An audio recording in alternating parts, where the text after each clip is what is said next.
Capítulo 3. La fe. Visualización y creencia en la consecución del deseo. El segundo paso hacia la riqueza. La fe es el elemento químico primordial de la mente. Cuando la fe se mezcla con el pensamiento, el subconsciente capta la vibración, la traduce en su equivalente espiritual, y la transmite a la inteligencia universal, como en el caso de la plegaria. Las emociones de la fe, el amor y el sexo son las más poderosas entre las principales emociones positivas. Cuando se mezclan las tres, tienen el efecto de colorear el pensamiento de tal manera que éste alcanza al momento el subconsciente, y allí se transforma en su equivalente espiritual, la única forma que induce una respuesta de la inteligencia infinita. ¿Cómo desarrollar la fe? Tenemos un planteamiento que le ayudará a comprender mejor la importancia que el principio de autosugestión asume en la transmutación del deseo en su equivalente físico o monetario. La fe es un estado mental que se puede inducir, o crear, con la afirmación o con las repetidas instrucciones al subconsciente, a través del principio de autosugestión. Como ejemplo, considere el propósito por el que presumiblemente usted está leyendo este libro. El objetivo es, por supuesto, adquirir la capacidad de transmutar el pensamiento intangible del impulso del deseo en su contrapartida física, el dinero. Al llevar a cabo las instrucciones descritas en los capítulos sobre la autosugestión y el subconsciente, resumidas en el capítulo de la autosugestión, usted puede convencer al subconsciente de que cree que recibirá lo que está pidiendo, y ello actuará en esa creencia, que su subconsciente le devolverá en forma de fe, acompañada de planes precisos para procurar eso que usted desea.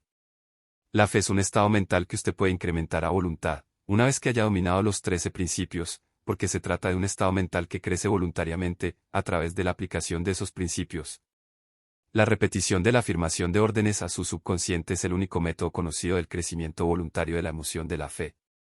Quizás el concepto le quede más claro con la siguiente explicación de la forma en que los hombres, a veces, se convierten en criminales. Para decirlo con las palabras de un famoso criminólogo, cuando los hombres entran por primera vez en contacto con el crimen, este les repugna. Si siguen en contacto con él durante algún tiempo, se acostumbran y lo toleran. Y si permanecen en contacto con el crimen durante el tiempo suficiente, acaban por aceptarlo y se dejan influir por él. Es el equivalente a decir que cualquier impulso de pensamiento que sea repetidamente encauzado hacia el subconsciente resulta aceptado e influye en el subconsciente, que procede a traducir ese impulso en su equivalente físico por el procedimiento más práctico que haya disponible. En relación con esto, vuelva a considerar la proposición de que todos los pensamientos que han sido emocionalizados, cargados emocionalmente, y mezclados con la fe empiezan inmediatamente a traducirse en su equivalente física o en su contrapartida. Las emociones, o la porción sentimental, de los pensamientos, son los factores que dan vitalidad y acción a estos. Mezcladas con cualquier impulso de pensamiento, las emociones de la fe, el amor y el sexo le añaden más energía de la que tendría por sí sola. No solo los impulsos de pensamiento que se hayan mezclado con la fe, sino los que se mezclan con cualquiera de las emociones positivas, o de las negativas, pueden alcanzar el subconsciente, e influir en él. Nadie está condenado a la mala suerte. A partir de esta afirmación, usted comprenderá que el subconsciente traducirá en su equivalente físico un impulso de pensamiento de naturaleza negativa o destructiva con tanta facilidad como actuaría con pensamientos de naturaleza positiva o constructiva. Esto explica el extraño fenómeno que millones de personas experimentan, denominado infortunio o mala suerte. Hay millones de personas que se creen condenadas a la pobreza y al fracaso, por culpa de alguna fuerza extraña que creen no poder controlar. Ellos son los creadores de su propio infortunio, a causa de esta creencia negativa, que su subconsciente adopta y traduce en su equivalente físico. Este es un momento apropiado para sugerirle de nuevo que usted puede beneficiarse, transmitiendo a su subconsciente cualquier deseo que quiera traducir en su equivalente físico o monetario, en un estado de esperanza o convicción de que la transmutación tendrá lugar. Su convicción, o su fe, es el elemento que determina la acción de su subconsciente. No hay nada que le impida engañar a su subconsciente al darle instrucciones a través de la autosugestión, tal como yo engañé al subconsciente de mi hijo. Para llevar a cabo este engaño, de manera más realista, cuando se dirija a su subconsciente, compórtese tal como lo haría si ya estuviera en posesión del objeto material que está pidiendo. Su subconsciente traducirá en su equivalente físico, por el medio más práctico y directo, cualquier orden que se le dé en un estado de convicción o de fe en que la orden se llevará a cabo. Sin duda, se ha hecho bastante para señalar un punto de partida desde el cual uno puede, mediante la experimentación y la práctica, adquirir la capacidad de mezclar la fe con cualquier orden que se le dé al subconsciente. La perfección surgirá a través de la práctica. No puede aparecer por el mero hecho de leer las instrucciones. Es esencial para usted que estimule sus emociones positivas como fuerzas dominantes de su mente, y quite importancia y elimine las emociones negativas. Una mente dominada por emociones positivas se convierte en una morada favorable para el estado mental conocido como fe. Una mente así dominada puede, voluntariamente, darle al subconsciente instrucciones que éste aceptará y ejecutará de inmediato. La fe es un estado mental que se puede inducir mediante la autosugestión. Durante todas las épocas, las religiones han exhortado a la humanidad en conflicto a tener fe en este o aquel dogma o credo, pero no han logrado explicar a las multitudes cómo tener fe. No han afirmado que la fe es un estado mental que se puede inducir mediante la autosugestión. En un lenguaje que cualquier ser humano normal podrá entender, describiremos todo lo que se sabe sobre el principio mediante el cual la fe puede aparecer donde todavía no existe. Tenga fe en usted, fe en el infinito. Antes de empezar, debería recordar que la fe es el elixir eterno, que da vida, poder y acción al impulso del pensamiento. Merece la pena leer el enunciado anterior una segunda vez, y una tercera, y una cuarta. Merece la pena leerlo en voz alta. La fe es el punto inicial de toda acumulación de riquezas. La fe es la base de todos los milagros, y de todos los misterios que no se pueden analizar con los parámetros de la ciencia. La fe es el único antídoto conocido contra el fracaso. La fe es el elemento, el componente químico, que, combinado con la plegaria, nos proporciona comunicación directa con la inteligencia infinita. La fe es el elemento que transforma la vibración ordinaria del pensamiento, creada por la mente finita del hombre, en su equivalente espiritual. La fe es el único agente a través del cual el hombre puede dominar la fuerza de la inteligencia infinita, y usarla. La magia de la autosugestión. La prueba es simple y fácil de demostrar. Va ligada al principio de autosugestión. Por lo tanto, centremos la atención en el tema de la autosugestión, para descubrir qué es y lo que se puede alcanzar con ella. Se sabe que uno llega, finalmente, a creer cualquier cosa que se repita a sí mismo, sea la afirmación verdadera o falsa. Si un hombre repite una mentira una y otra vez, con el tiempo aceptará esa mentira como algo cierto. Más aún, creerá que es cierta. Todo hombre es lo que es a causa de los pensamientos dominantes que él permite que ocupen su mente. Los pensamientos que un hombre adopta deliberadamente, y que anima con entusiasmo, y con los que combina una emoción o más, constituyen las fuerzas motivadoras que dirigen y controlan cada uno de sus movimientos, actos y hazañas. Aquí tenemos el enunciado de una verdad muy importante. Los pensamientos combinados con cualquiera de las emociones constituyen una fuerza magnética que atrae otros pensamientos similares o relacionados. Un pensamiento así, magnetizado, con la emoción se puede comparar con una semilla que, cuando es plantada en terreno fértil, germina, crece y se multiplica una y otra vez, hasta que aquello que en un principio fue una semillita, se convierte en innumerables millones de semillas de la misma clase. La mente humana está constantemente atrayendo vibraciones que armonicen con aquella que la domina. Cualquier idea, plan, pensamiento o propósito que uno orilla trae infinidad de ideas afines, adhiere estas ideas a su propia fuerza, y crece hasta convertirse en el propósito maestro que domina y motiva al individuo en cuya mente se ha alojado. Volvamos ahora al punto inicial, para informarnos de cómo se puede plantar en la mente la semilla original de una idea. La información es fácil de entender, cualquier idea, plan o propósito se puede fijar en la mente mediante la repetición del pensamiento. Por eso le damos instrucciones para que ponga por escrito un planteamiento de su propósito principal, u objetivo primordial y preciso, lo memorice y lo repita en voz alta todos los días, hasta que las vibraciones auditivas hayan alcanzado su subconsciente. Decídase a dejar de lado las influencias de todo ambiente desfavorable para construir su propia vida a la medida. Al hacer un inventario de sus recursos y capacidades mentales, quizá usted descubra que su mayor debilidad sea su falta de confianza en sí mismo. Esta desventaja puede ser superada, y la timidez transformada en coraje a través de la ayuda que el principio de la autosugestión proporciona.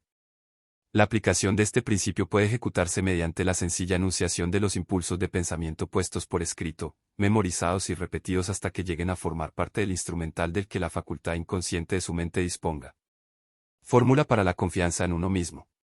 Primero, sé que tengo la capacidad de alcanzar el objeto del propósito definido de mi vida, por lo tanto, exijo de mí mismo acción perseverante y continua hasta conseguirlo, y aquí y ahora prometo ejecutar tal acción. Segundo, me doy cuenta de que los pensamientos dominantes de mi mente se reproducirán con el paso del tiempo en actos externos y físicos para transformarse en una realidad física, por lo tanto, concentraré mis pensamientos durante 30 minutos cada día en la tarea de pensar en la persona en que me propongo convertirme, creando de este modo una imagen mental clara. Tercero, sé que, mediante el principio de la autosugestión, cualquier deseo que abrigue con perseverancia buscará expresarse a través de ciertos medios prácticos para obtener el objeto que haya tras él. Por lo tanto, dedicaré 10 minutos cada día a exigirme el desarrollo de la confianza en mí mismo. Cuarto, he escrito con claridad una descripción del objetivo primordial de mi vida, y nunca dejaré de esforzarme, hasta que haya conseguido la suficiente confianza en mí mismo para alcanzarlo. Quinto, comprendo con claridad que no hay riqueza ni posición que pueda durar mucho tiempo, a menos que se haya formado sobre la lealtad y la justicia. Por lo tanto, no me comprometeré en ninguna transacción que no beneficie a todos a los que afecte. Tendré éxito atrayendo hacia mí las fuerzas que deseo emplear, y la cooperación de otras personas. Induciré a otros a servirme, por obra de mi disposición de servir a otros. Eliminaré el desprecio, la envidia, los celos, el egoísmo y el cinismo y cultivaré el amor por toda la humanidad, porque sé que una actitud negativa hacia los demás nunca me dará el éxito. Haré que los demás crean en mí, porque yo creeré en ellos y en mí mismo. Firmaré esta fórmula con mi nombre, la memorizaré y la repetiré en voz alta una vez cada día, con la fe absoluta de que influirá gradualmente en mis pensamientos y mis actos para que yo me convierta en una persona que confía en sí misma y que goza del privilegio del éxito. Tras esta fórmula hay una ley de la naturaleza que ningún hombre ha sido todavía capaz de explicar. El nombre por el que dicha ley se conoce tiene poca importancia. Lo que importa de ella es que funciona, para la gloria y el progreso de la especie humana, si es usada de forma constructiva. Por otra parte, si se la usa destructivamente, destruirá con la misma facilidad. En esta afirmación podemos encontrar una verdad muy importante: quienes se hunden en la frustración y acaban su vida en la pobreza, la miseria y la angustia lo hacen a causa de la aplicación negativa del principio de la autosugestión. La causa se puede encontrar en el hecho de que todos los impulsos de pensamiento tienen tendencia a vestirse de su equivalente físico. El desastre del pensamiento negativo. El subconsciente no distingue entre impulsos de pensamiento positivos o negativos. Trabaja con el material que le suministramos, a través de nuestros impulsos de pensamiento. El subconsciente traducirá en algo real un pensamiento regido por el miedo con tanta facilidad como transformaría en realidad un pensamiento regido por el coraje, o por la fe. Tal como la electricidad hace girar las ruedas de la industria, y rinde servicios útiles si se la emplea correctamente, o acaba con la vida si se hace mal uso de ella, así, la ley de la autosugestión nos conducirá a la paz y la prosperidad o nos arrastrará hacia el valle de la miseria, el fracaso y la muerte, de acuerdo con el grado de comprensión y aplicación que tengamos de ella. Si uno se llena la cabeza de miedos, dudas y desconfianza en su capacidad para conectar y usar la fuerza de la inteligencia infinita, la ley de la autosugestión adoptará ese espíritu de desconfianza y lo usará como patrón mediante el cual el subconsciente lo traducirá en su equivalente físico. Así como el viento arrastra un barco hacia el este y otro hacia el oeste, usted será elevado o hundido por la ley de la autosugestión de acuerdo con la manera en que usted oriente las velas de su pensamiento. La ley de la autosugestión, que puede elevar a cualquier persona a niveles asombrosos de realización, queda bien descrita en los siguientes versos. Si piensas que estás vencido, lo estarás. Si piensas que no te atreves, no te atreverás. Si te gusta ganar, pero piensas que no puedes, es casi seguro, no ganarás. Si piensas que perderás, estás perdido, pues en el mundo encontramos que el éxito empieza en la voluntad del hombre. Todo está en el estado mental. Si piensas que eres inferior, lo eres. Tienes que pensar alto para ascender. Tienes que estar seguro de ti mismo antes de poder ganar. Las batallas de la vida no siempre favorecen al hombre más fuerte o al más rápido, pero tarde o temprano el hombre que gana es el hombre que piensa que sí puede. Observe las palabras que se han destacado, y captará el profundo significado que el poeta expresa. ¿Qué genio yace dormido en su cerebro?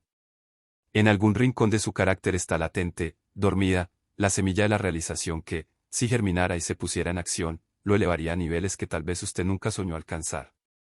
Así como un virtuoso puede arrancar las melodías más hermosas de las cuerdas de su violín, usted puede despertar al genio que yace dormido en su mente y hacer que lo conduzca hacia arriba, hacia cualquier objetivo que desee alcanzar. Abraham Lincoln fue un fracasado en todo lo que intentó, hasta después de haber alcanzado los 40 años.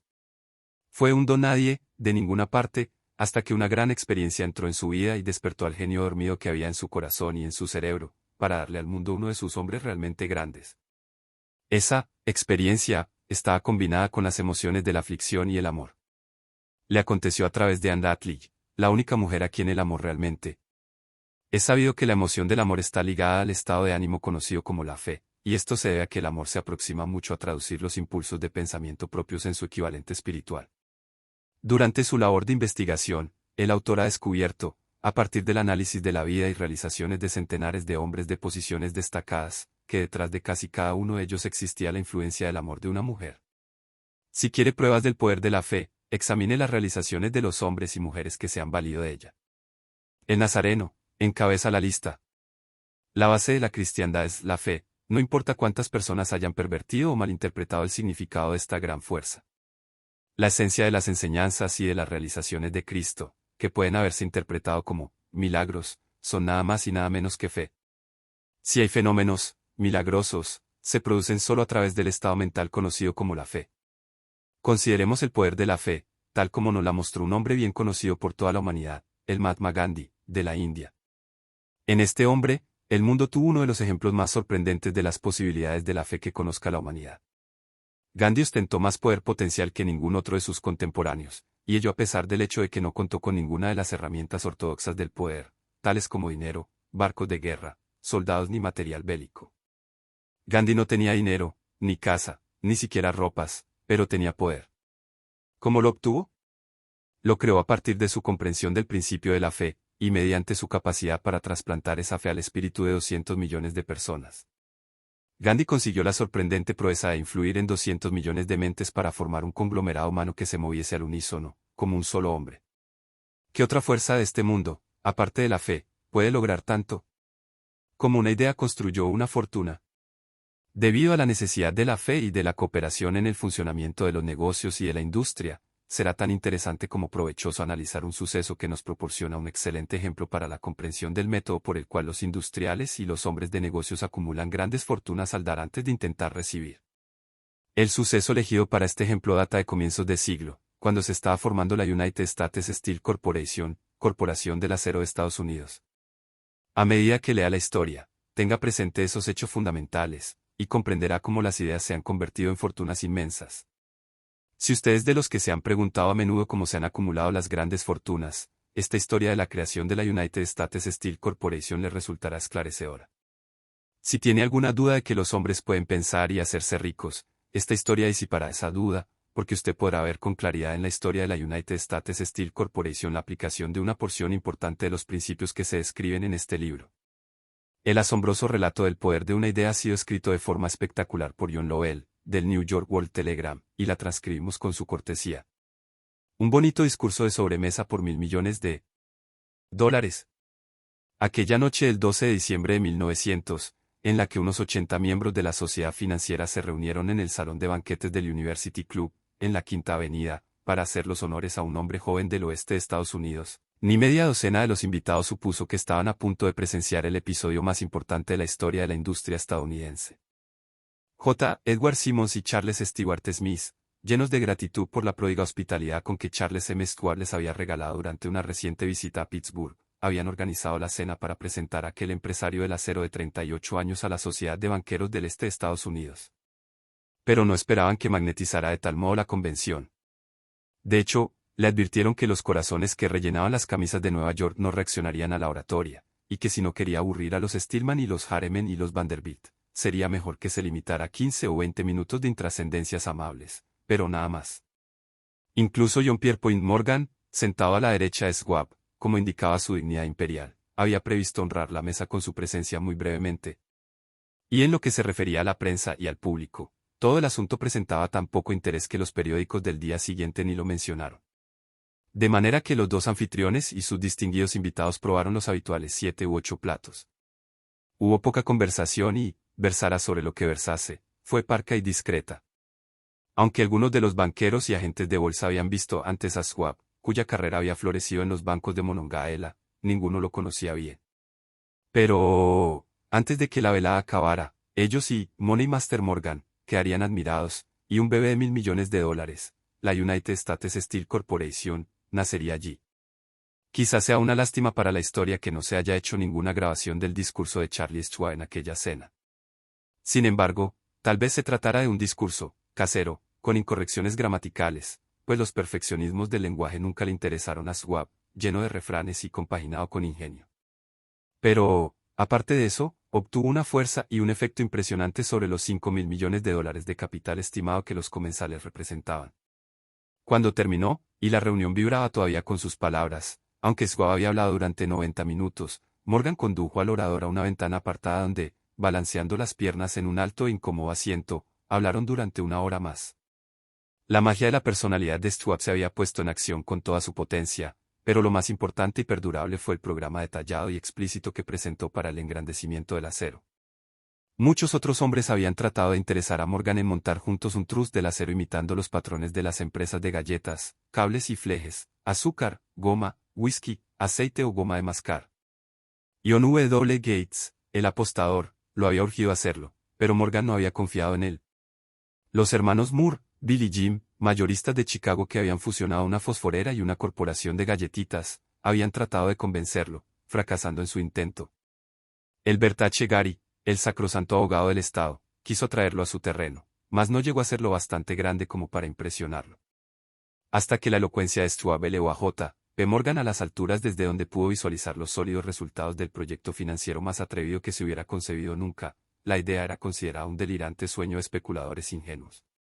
El magnetismo financiero que, hace una generación, empezó a atraer miles de compañías pequeñas y a veces ineficazmente dirigidas a combinaciones más grandes y competitivas, se ha vuelto operativo en el mundo del acero gracias a los artilugios de aquel jovial pirata de los negocios, John W. Gates. Este había formado ya la American Steel and Wire Company con una cadena de pequeñas empresas, y junto con Morgan había creado la Federal Steel Company. Pero al lado del gigantesco trust vertical de Andrew Carnegie, dirigido por sus 53 accionistas, esas otras combinaciones resultaban insignificantes. Podían combinarse como mejor les pareciese, pero ni todas juntas harían mella en la organización de Carnegie, y Morgan lo sabía. El viejo escocés excéntrico también lo sabía. Desde las majestuosas alturas de Esquivo Castle había visto, primero divertido y luego con resentimiento, los intentos de las pequeñas compañías de Morgan entremetiéndose en sus negocios.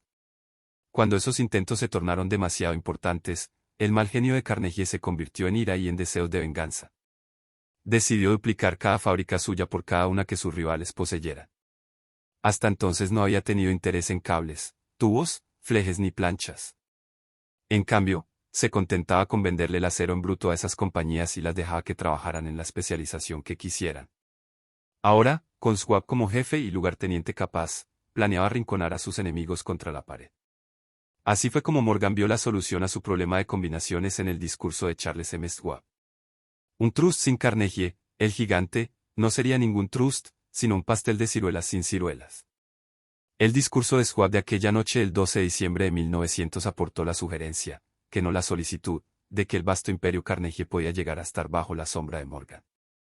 Habló del futuro mundial del acero, de reorganización en aras de la eficiencia, de especialización, de deshacerse de compañías improductivas, de la concentración del esfuerzo en las propiedades florecientes, de ahorros en el tráfico de mineral bruto, de ahorros en los departamentos directivos y administrativos, de captar mercados extranjeros. Más que todo eso, les dijo a los bucaneros que había entre ellos donde estaban los errores de su piratería habitual. Sus propósitos, suponía él, habían sido crear monopolios, aumentar los precios y pagarse a sí mismos dividendos exagerados más allá de todo privilegio. Con su estilo campechano, Schwab condenó ese sistema. La estrechez de miras de semejante política, dijo a su auditorio, residía en el hecho de que restringía el mercado en un momento en que todo pugnaba por la expansión. Abaratando el coste del acero, explicó, se crearía un mercado expansivo, se idearían más usos para el acero y se captaría una parte considerable del mundo de la industria. En realidad, aunque él no lo supiese, Schwab era un apóstol de la moderna producción masiva. Así acabó la cena en el University Club.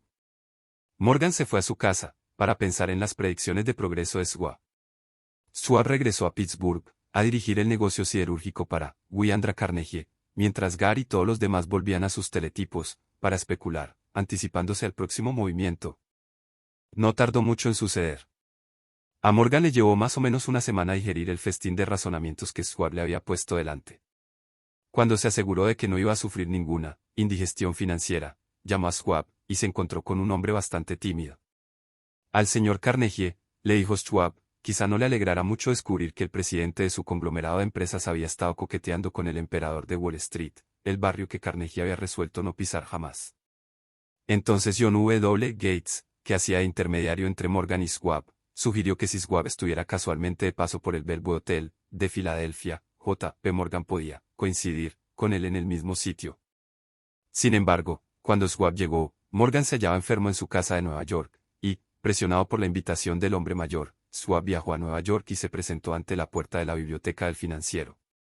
En la actualidad, ciertos historiadores de la economía han expresado la sospecha de que esta historia, desde el principio al fin, fue planificada por Andrew Carnegie, que la cena en honor de Schwab, el célebre discurso, la reunión del domingo por la noche entre Schwab y el rey del dinero fueron sucesos que el sagaz escocés había preparado de antemano. La verdad es precisamente todo lo contrario. Cuando Schwab fue llamado a cerrar el trato, ni siquiera sabía si el jefecito, como llamaban a Andrew, prestaría atención a una oferta de vender, en particular a un grupo de hombres a quienes Andrew consideraba dotados de algo menos que la beatitud. Pero Schwab acudió a la reunión con 6 hojas escritas de su puño y letra, llenas de datos que, según él, representaban el valor físico y potencial de rendimiento de cada compañía metalúrgica que él consideraba una estrella esencial en el nuevo firmamento del metal. 4 hombres sopesaron esos esquemas durante toda la noche. El jefe, por supuesto, era Morgan, firme en su credo del derecho divino del dinero. Con él estaba su socio aristocrático, Robert Bacon, un erudito y un caballero. El tercero era John W. Gates, a quien Morgan tachaba de apostador y utilizaba como herramienta. El cuarto era Schwab, que sabía más sobre el proceso de elaborar y vender acero que cualquier grupo de hombres de su época. A lo largo de aquella conferencia, los esquemas del hombre de Pittsburgh no se cuestionaron nunca. Si él decía que una compañía valía tanto, así era, y punto. También insistió en incluir en la combinación solo las empresas que él tenía nominadas. Había concebido una corporación sin dobleces, donde ni siquiera quedaba lugar para satisfacer la codicia de amigos que deseaban descargar sus compañías sobre los anchos hombros de Morgan. Al amanecer, Morgan se puso de pie y se desperezó. Solo quedaba una pregunta pendiente. ¿Cree que puede persuadir a Andrew Carnegie de vender?, preguntó. Puedo intentarlo, repuso Schwab. Si usted consigue que venda, me comprometeré en todo este asunto, aseguró Morgan. Hasta allí todo iba bien. ¿Pero vendería Carnegie? ¿Cuánto pediría? Schwab pensaba en unos $320 millones. ¿Cómo se efectuaría el pago? ¿En acciones ordinarias o preferentes? ¿En bonos? ¿En efectivo? Nadie podía reunir $320 millones en efectivo. En enero acudieron a un partido de golf en los helados prados de St. Andrews, en Westchester, Andrew envuelto en jerseys, bien abrigado, y Charlie conversando de trivialidades, para ejercitar el buen humor. Pero no se pronunció ni una palabra sobre negocios hasta que la pareja se sentó en la cálida sala de la cabaña que Carnegie poseía cerca de allí. Entonces, con el mismo poder de convicción con que había hipnotizado a 80 millonarios en el University Club, Schwab dejó caer rutilantes promesas de retiro y comodidad, de los innumerables millones que satisfarían los caprichos sociales del viejo escocés. Carnegie estuvo de acuerdo, escribió algo en un trozo de papel y dijo, muy bien, venderemos por ese precio. La cifra era de unos $400 millones y surgió a partir de los 320 millones que Schwab había previsto como precio básico, añadiéndole 80 millones para recuperar el valor aumentado sobre el capital previsto durante los últimos 2 años. Más tarde, en la cubierta de un transatlántico, el escocés le decía arrepentido a Morgan, ojalá te hubiera pedido 100 millones más. Si me los hubieras pedido, te los hubiese pagado, le respondió Morgan, aimadamente. Hubo cierto alboroto, por supuesto. Un corresponsal británico envió un cable diciendo que el mundo del acero extranjero estaba, aterrado, ante la gigantesca corporación. El presidente Hadley, de Yale, declaró que a menos que se regulasen los trusts, el país tendría un emperador en Washington durante los próximos 25 años. Pero ese hábil agente de bolsa que quien era, se aplicó a su trabajo de impulsar tan vigorosamente las nuevas acciones hacia el público, que todo el exceso de liquidez, estimado por algunos en cerca de $600 millones, fue absorbido en un abrir y cerrar de ojos. De manera que Carnegie obtuvo sus millones, el sindicato de Morgan consiguió 62 millones por todos sus problemas, y todos los muchachos, desde Gates a Gary, también ganaron sus millones. Schwab, de 38 años, obtuvo su recompensa.